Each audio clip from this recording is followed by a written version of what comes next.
Kas yra talentų karta? Mes norim sukurti talentingų jaunų žmonių duomenų bazę ir norim tą bazę po to pristatyti geriausiam Lietuvos įmonėm. Mes norim, kad jauni žmonės žinotų savo talentus. Mes norim, kad jie turėtų perspektyvą. Mes norim, kad tos įmonės, kurios ieško talentų, kad jos atrastų greičiau, lengviau ir kad ir vieni ir kiti būtų labiau patenkinti.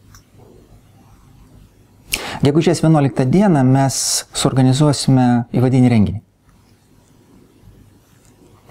Gegužės 11 dieną įvyks įvadinis renginys.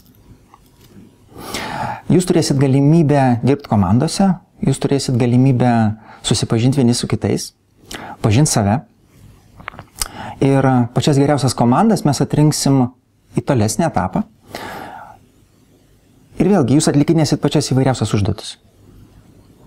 Jos bus susijęs su verslu, su konkrečiomis situacijomis. Ir taip jūs galėsite išbandyti save. Mes galėsim pamatyti jūs. Ir po to pačius talentingiausius žmonės mes pristatysim Lietuvos kompanijom. Kodėl verta tame dalyvauti? Galbūt jūs atrasit savo talentą, kurio iki šiol nežinot. Tai viena. Antra, talentų karta bus tie žmonės, kurie padės jums surasti tą darbą, kurio jūs norit. Padės panaudoti tos talentus ir gebėjimus, kuriuos jūs jau turit.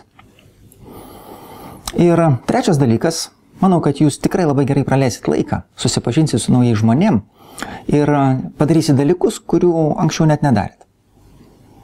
Ir galbūt net negalvojat, kad jūs galite tai padaryti. Kviečiam.